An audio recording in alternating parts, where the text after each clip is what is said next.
سہیل افریدی صاحب کو بہت احتیاط کرنی چاہیے. ایک تو سیکورٹی میں احتیاط کرنی ہے, ہاں جی. دوسرا جو گاڑیاں ان کے قافلے میں کچھ شامل ہو جائیں, کیونکہ میرے پاس ایک اطلاع آئی تھی کراچی سے جی.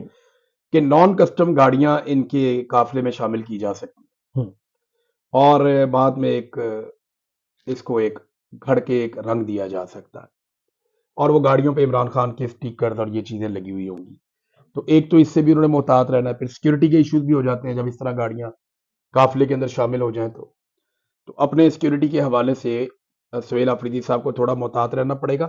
دوسرا ایک پلان یہ کیا گیا تھا کہ پاکستان تحریک انصاف کے دھڑوں کو سہیل افریدی کی موجودگی میں لڑوایا جائے. صابر بھائی, یہ پلان پتہ ہے کیا, جب عوام نکل آتی ہے نا پھر پلان ناکام ہو جاتے ہیں. ایسا ہی ہے. ہم نے یہاں پہ, میں ایک پروگرام کرنے کے لیے گیا وہاں بارسلونا میں, تو وہاں پہ انہوں نے نا ایک سینما ہال بک کیا ہوا تھا. آپ نے بھی جانا تھا, آپ کسی وجہ سے نہیں جا پائے. تو وہ سینما ہال میں نا کوئی 1000-1200 کی کیپیسٹی تھی. انہوں نے کیا کیا کہ وہ سیڑھیوں پہ بھی بندے بٹھا لیے اور کرا کے وہ کھچا کھچ بھر گیا. اب اور لوگ اندر آنے کی جگہ نہیں تھی, تو ہم نے لوگوں سے معافی مانگی کہ آپ واپس چلے. آدھے لوگ واپس چلے گئے.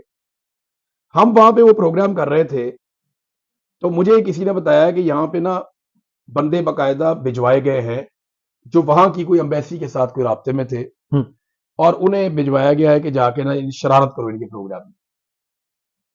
تو بعد میں نے پتا کیا, میں نے کہا جی وہ شرارتی بندے آئے نہیں تھے. کہتے جی وہ آئے تھے, وہ کچھ کر ہی نہیں پائے. جب عوام نکل آتی ہے نا, یا لوگ جب جمع ہوتے ہیں, آپ کو یاد ہے ہمارا ایک لٹن میں پروگرام ہوا تھا, وہاں پہ بھی کچھ لوگ بھیجے گئے تھے, لیکن کیونکہ لٹن میں وہ کھچا کھچ بھر گیا, پورا ہال جگہ ہی نہیں تھی, تو وہ لوگ گھبرا گئے تھے. بلکہ ہمارا ایک دوست جو ان سے کنیکٹڈ تھا, رابطے میں تھا, اس نے بعد میں ان سے پوچھا کہ ہاں بھائی تم نے شرارت کی نہیں, تو اس نے کہا بندے ہی انیسا سا نسی کی کر دے. تو وہ اب کراچی میں کیونکہ عوام باہر نکل آئی ہے, تو وہ شرارت کرنے کے جو موقع ہوتے ہیں نا وہ اس طرح نہیں ہے, لیکن رش کے اندر کوئی بھی شخص فائدہ اٹھا سکتا ہے. میں نے کراچی کو اس طرح کا جو متحرک پایا, وہ بے نظیر بھٹو جب آئی تھی 2007 میں کارساز میں جب انسیڈنٹ ہوا تھا, دہشت گردی کا انفارچونیٹ انسیڈنٹ, اس میں بہت سارے لوگ اس دھماکے میں شہید ہو گئے تھے. بہت سارے لوگ رحمان بلوچ نے اپنی گاڑی کے نیچے دے کر کچل دیے تھے. یہ لوگ شاید نہیں جانتے. یہ خبر آئی تھی کہ رحمان بلوچ بے نظیر بھٹو کی وہ گاڑی چلا رہا تھا جس میں بے نظیر بھٹو کو ریسکیو کیا گیا تھا. اور رحمان بلوچ اور اس کے وہ لڑکے تھے جن پہ آج کل فلم بنائی ہوئی ہے انڈیا نے, ایک بڑی پاپولر ہوگی ان کی مووی. رحمان بلوچ اور اس کے لڑکے خالد شہنشاہ اور اس کی ٹیم, یہی لڑکے تھے سارے, اور یہ ذوالفقار مرزا کے ساتھ یہ لوگ جوڑے جاتے تھے. ان لڑکوں نے اپنی جان پر کھیل کے ایک ہیومن شیلڈ بنائی تھی بے نظیر بھٹو کے ارد گرد, اور ان لڑکوں نے اپنی جان پر کھیل کے بے نظیر بھٹو کو گاڑی کے اندر ڈالا, اور بے نظیر بھٹو کو باقاعدہ انہوں نے کہا کہ بی بی آپ گاڑی میں, چاہیے آرمڈ گاڑی, آپ نیچے رہیں گے. اور اس کے بعد اس گاڑی نے نہیں دیکھا کہ اس کے رستے میں کوئی آدمی آیا یا عورت آئی ہے. اس گاڑی کی بریک جا کے لگتی ہے صابر بھائی, اس کی اور اس کے ساتھ جو 2-3-4 گاڑیاں تھیں ان کی بریک جا کے بلاول ہاؤس کے اندر لگی. اس سے پہلے انہوں نے گاڑی نہیں روکی. تو بے نظیر بھٹو کی جان بچانے میں لیاری کے لڑکوں کا بڑا کردار تھا, اور آج ہم وہ لیاری دیکھ رہے تھے. آج وہ لیاری جو ہے وہ اس طرح باہر نکلا ہے, عمران خان کے ایک ورکر, ایک کھلاڑی کو دیکھنے کے لیے جس طرح لیاری باہر آیا ہے, یہ تو کوئی توقع بھی نہیں کرتا, کوئی سوچ. دیکھیں عمران خان کا نا, he is larger than life now. اس میں دیکھیں جو ہم بات, جو آپ نے بات کی نا لوٹن کی, تو اصل پرابلم ہمیں خطرہ یہ ہے, کیا ہے خطرہ, کیونکہ D G I S P R نے ایک پریس کانفرنس کی, اس میں انہوں نے شہزاد اکبر کی تصویر دکھائی, ان کی گفتگو, پھر میری, پھر آپ کی, پھر موہت کی, اور انہوں نے ہماری جان خطرے میں ڈالی ہے. ہاں جی صابر بھائی دیکھیں, ہمیں یہاں پہ کوئی بھی کچھ کر دیتا ہے تو اس کو انسٹیگیٹ کس نے کیا؟ D G I S P R نے کیا نا. ہم اپنے ہر پروگرام میں کہتے نہیں پاکستان زندہ باد. جی ہاں بالکل. ہم ہر پروگرام میں پاکستان کی بات کرتے ہیں اور پاکستان کے آئین کی بات کرتے ہیں. ہمارا اور D G I S P R کا اختلاف یہ ہے کہ ہم یہ کہتے ہیں کہ عاصم منیر صاحب ملک نہیں چلائیں گے. D G I S P R صاحب کہتے ہیں نہیں آپ ملک کے غدار ہیں, غلط بات کر رہے ہیں. ہمیں غلط ثابت کرنے کی بجائے وہ یہ کہتے ہیں کہ نہیں تم وہی جھوٹے، تم وہی غدار. اب ایک مسلح فوج ہے، اس کا ترجمان ہے، اگر وہ ہم نہتے لوگوں کے بارے میں یہ کہہ رہا ہے، نیشنل ٹیلی ویژن پہ اور انٹرنیشنل میڈیا بھی دیکھ رہا ہے، وہاں بیٹھ کے وہ یہ کہہ رہا ہے کہ یہ لوگ غدار ہیں یا ملک کے دشمن ہیں، تو پھر تو ہمیں کوئی بھی کہیں پہ مار دے گا جی ہاں، اور کوئی بھی ہمارے اوپر اٹیک کر سکتا ہے. تو اتنا آسان تو نہیں ہے، حلوہ تھوڑی ہے کوئی مار دے گا. جب وقت آئے گا تو اللہ رب العزت بہت بڑا ہے، سب سے طاقتور میرا رب ہے.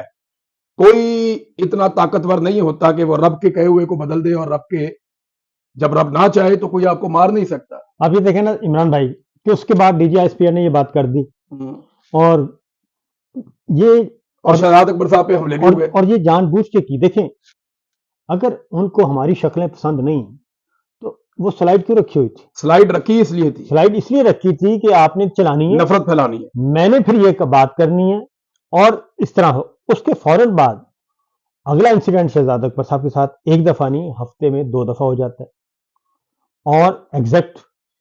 اور اس کے بعد اگلا میں اب نہیں، اور اس کو یہاں پہ جو انویسٹیگیشن ہے وہ اسی تناظر میں ہو رہی ہے، اسی تناظر میں. اب اس کے بعد ہوتا یہ کہ ان پہ حملہ ہو گیا، اور ہمارے ساتھ کیا ہوا؟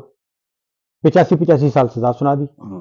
ٹھیک ہے، یہ ہمارا ڈاکٹر موہت کا جو اس میں دکھایا گیا وہ ایگزیکٹلی اصل میں وہ میسج تھا. تو ڈاکٹر موہت پیر زادہ کو کس بات کی 85؟ انہوں نے تو کچھ کیا ہی نہیں. صابر بھائی، آپ موہت پیر زادہ، میں آپ کو بتاتا ہوں کہ موہت پیر زادہ بہت سادہ آدمی ہے. وہ بہت، یعنی وہ اس طرح کے جس طرح کی ہمیں آتے ہیں نا، ان کو وہ بھی نہیں ہے بیچارے کو. وہ تو کسی سے لڑتے ہی نہیں ہے زندگی میں. میں نے تو کسی موہت پیر زادہ کو میں نے کسی کو اوے کہتے ہوئے نہیں دیکھا اپنی زندگی میں.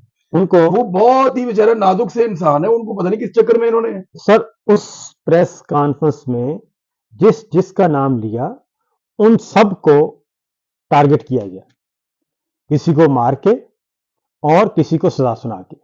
وہ میسج تھا کہ بھئی یہ لوگ ہیں زیرو ٹالرنس. اس کے بعد اگلا جو اس سے خطرناک بات ہے نا عمران بھائی، آپ بھی ذرا خیال کیا کریں، اور کیونکہ آپ کو میں بتاتا بھی رہتا ہوں، تو کیونکہ اس وقت ڈسکس نہیں کر سکتے کہ آپ کا سافٹ کارنر یعنی کہ سافٹ ٹارگٹ کیا ہے آپ کا ایریاز، مجھے پتا ہے، آپ کو بھی پتا ہے، اس پہ احتیاط کیا کریں. اور شہزاد اکبر صاحب کے ساتھ ادھر ڈاکٹر موہت کے ساتھ ہو گیا، پھر 85 سال ہم سب. اب جو اگلی پریس کانفرنس ہوئی پچھلی D G S P R صاحب کی، اس میں انہوں نے ایمان مزاری کو دکھایا، سہیل افریدی صاحب کو دکھایا، اور یہ عمران خان اسد کیسر صاحب کو دکھایا، اور یہ تحریک تحفظ آئین پاکستان کی قیادت کو بھی دکھایا، عمران خان صاحب کے ٹویٹ. ٹھیک ہے نا، ہاں وہ دکھا دیے. اب ایک آدمی آگے غداری کے سرٹیفکیٹ نیشنل ٹی وی پہ بانٹ رہا ہے، ہاں جی، اور سرکاری ملازم ہے، اس کو یہ اختیار کس نے دیا؟ گریڈ 21 کا. وہ اس کو کس نے یہ اختیار دیا کہ ایک سرکاری ملازم آئے اور آ کر وہ فیصلہ کرے کہ کون وفادار ہے اور کون وفادار نہیں ہے؟ وہ کیسے یہ کہہ سکتا ہے؟ وہ تو جناب عدالت بھی، منصف بھی، سارا کچھ وہ کر کے چلے گئے. اب ان کا بچوں کا کیس وہ دیکھیں نا، پاکستان میں عمران خان کے کیسز ہیں عدالت میں. ہاں جی، مجھے بتائیں کہ جو ججز عدالتوں میں بیٹھے ہوئے ہیں، ان کو میسج تھا، وہ ان کو یہ پیغام نہیں چلا گیا کہ خبردار یہ ملک کا دشمن ہے، غدار ہے؟ بھائی ہمیں سزا کیسے ہوئی ہے؟ ہاں، پیغام سپرا صاحب کا پیغام چلا گیا نا. ہاں چلا گیا، نیچے بھی چلا گیا کہ بھائی ان کو آپ نے کوئی گنجائش نہیں ہے، اوپر سے حکم آ گیا، اب ان کو فارغ کریں. اب اگلا جو خطرہ مجھے نظر تو عمران خان صاحب کو یہ کیس نہیں کرنا چاہیے عدالت میں؟ بالکل کرنا چاہیے. ایمان مزاری نے بہت پرفیکٹ کیا، بہت ٹھیک کام کیا، انہوں نے بہت صحیح کام کیا. انہوں نے اگلے دن گئیں، وہی سٹیٹمنٹ، وہی ویڈیو انہوں نے سبمٹ کی جج مجوکا صاحب کے عدالت میں. نہیں، عمران خان صاحب کو بھی یہ کرنا چاہیے، علیمہ خان صاحبہ کو بھی یہ کرنا چاہیے کہ ہمارے کیسز عدالتوں میں ہیں. ایک پاکستان کے مسلح ادارے کا جو ترجمان ہے وہ بیٹھ کے ڈسپلے شو کر رہا ہے اور ہمارے خلاف فتوے دے رہا ہے، ٹی وی پہ فیصلے سنا رہا ہے. ہماری عدالتوں کے اوپر یہ معاملات اثر انداز ہو رہے ہیں. پہلے اس بندے کو بلا کر پوچھیں کہ یہ ہمارے بارے میں یہ کیوں کر رہا ہے. صاحب بھی میرے خیال میں ہمیں بھی نا یہاں پہ اب لائر سے بات کرنی چاہیے اور یہ معاملہ اٹھانا چاہیے، پروسیڈ کرنا چاہیے. آگے بھی پاکستان کے اندر جو ہے وہ یہ حرکت کی گئی ہے ہمارے خلاف، اور اس کے بعد ہمیں اس بات کا خطرہ ہے کہ یہاں پہ خدشات بڑھ رہے ہیں. صاحب اس کے ساتھ ہوا بھی نا، اسی کے بعد ہوا نا، اس کے بعد شہزاد اکبر صاحب کے 2 دفعہ ہو چکا ہے، اور وہ اپنا عادل راجہ کے ساتھ بھی ہوا، اور ڈاکٹر موہت پیر زادہ کے ساتھ امریکہ میں ہو گیا.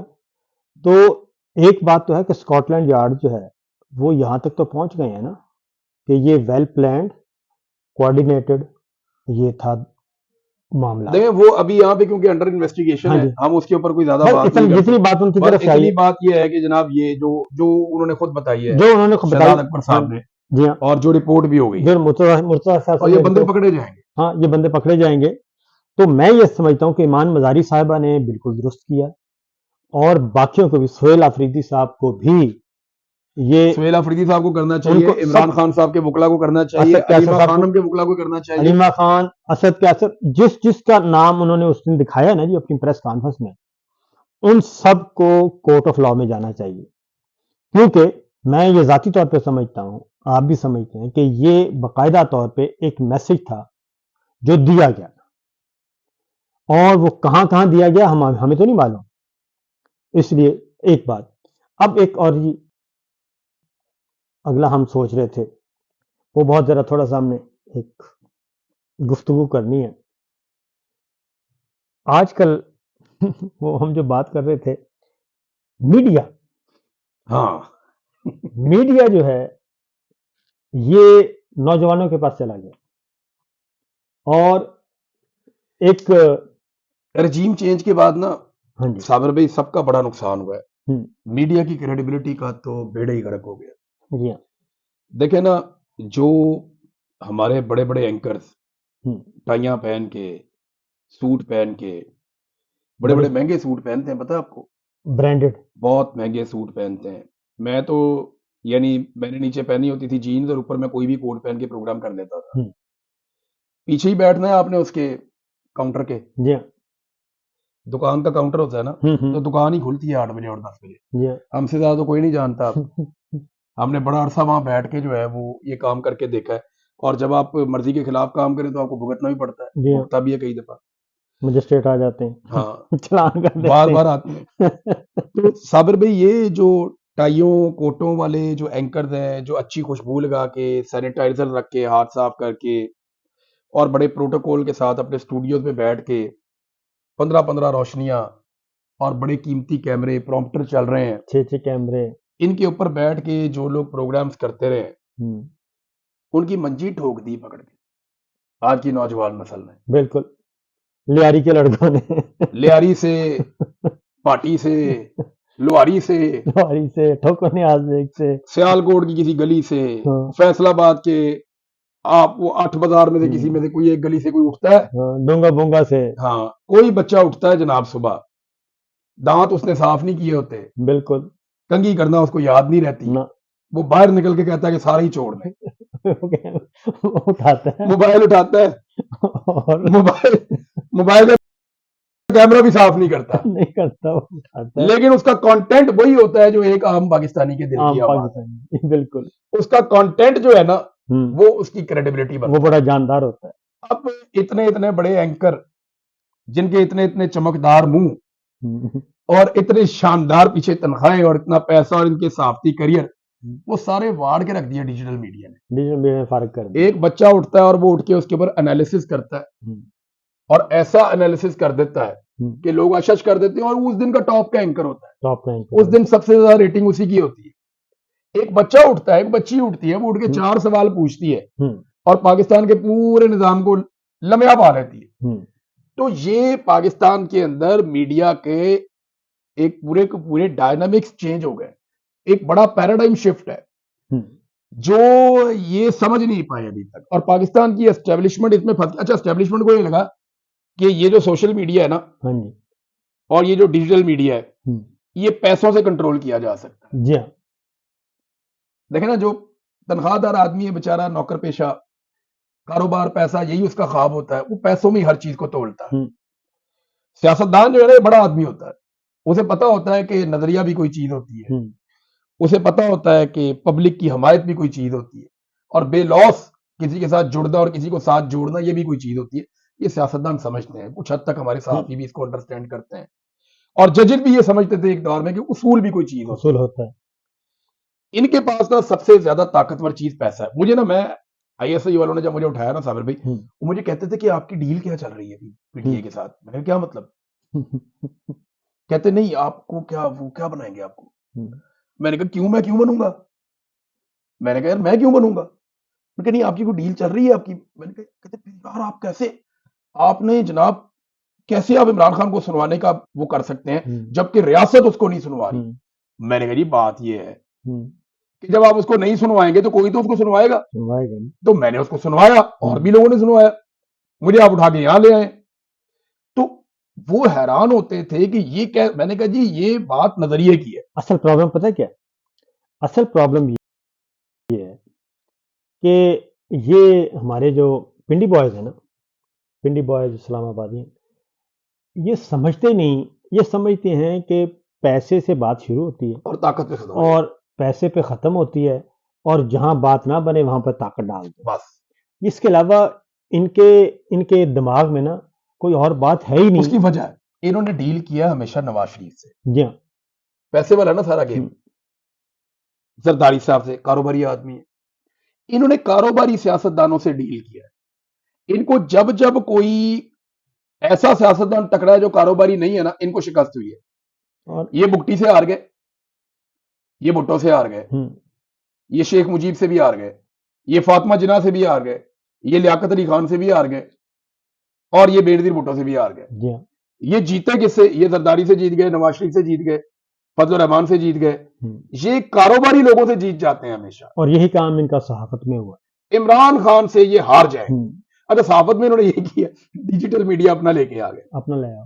اچھا اس کو بھی لے لو, اس کو بھی لے لو, اس کو بھی. اچھا میں جب ان کا ایک نیا ڈیجیٹل میڈیا آیا کالا چینل, تو مجھے نا کچھ صحافیوں نے رابطہ کیا کہ بھائی جان وہ کالے چینل پہ آپ کو جو ہے نا وہ دعوت ہے, آپ آئیں اس چینل میں نا. اچھا جو انہوں نے آفر کی نا صابر بھائی, اتنے پیسے تو نیوز چینل بھی نہیں دیتا. میں نے کہا یار تمہاری, میں ڈیجیٹل میڈیا کو اچھی طرح سمجھتا ہوں, تمہارے ٹوٹل چینل کی پورے سال کی اتنی کمائی نہیں ہے جتنی تم مجھے ایک مہینے میں آفر کر رہے ہو, ایک دو مہینے میں تم مجھے دے دو گے. تو یہ پیسہ آئے گا کہاں سے؟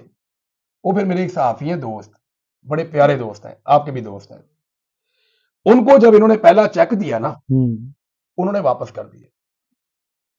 انہوں نے کہا جناب مجھے پتا چل گیا کہ یہ پیسے آئے کہاں سے اور یہ چیک آج بنے کہاں پہ, لہٰذا یہ پیسہ آپ رکھیں اپنے پاس, میری جب آپ کو ضرورت ہو تو مجھے بلا لیا کریں, میں آگے آپ کو انٹرویو دے کے چلا جایا کروں. تو اس لیول کا یہ ڈیجیٹل میڈیا لے کر آئے, اور اس ڈیجیٹل میڈیا کو کھڑا کرنے کے لیے انہوں نے کروڑوں اربوں روپیہ جھونک دیا.